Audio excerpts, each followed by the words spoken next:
Ui. Pôr do sol. Eita. Buscar a galera lá do outro lado.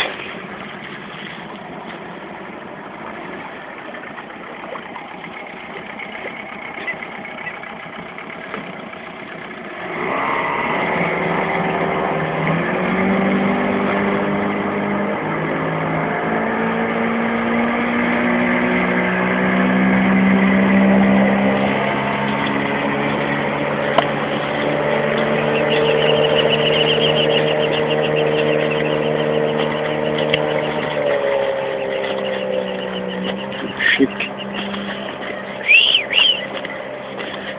Oliveira, pescador de andorinha.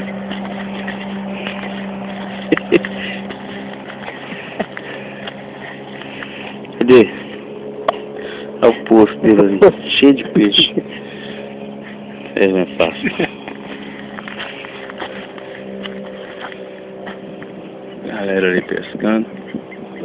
Primeiro a foto, só para ver que bonitão na foto. Fica. Lindo, falei pro cara.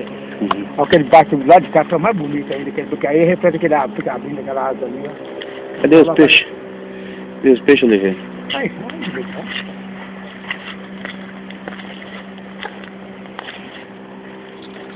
Olha o Oliveira ferrando. Aê, pescador, menino. não veio não. Veio não, entendi. Não veio. E era grande, né, Oliveira? Tá me enchendo meu saco só.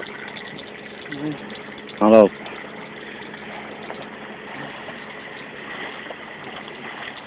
Deixei a piada, a minhoca muito muito saindo. Olha o outro, ó. Aí, ó. Agora ferrou. Outra coisa? Menina, é um peixe em cima do outro, ó. Ferrou. Ferrou. Puxou pra caralho aí.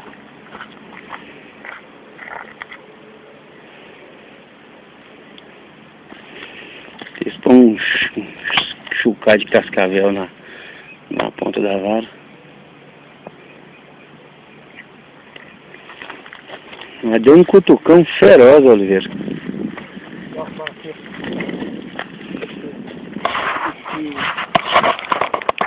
Dá uma pausa. Aí, sobrando igual. Fartou das minhocas. Fartou? É.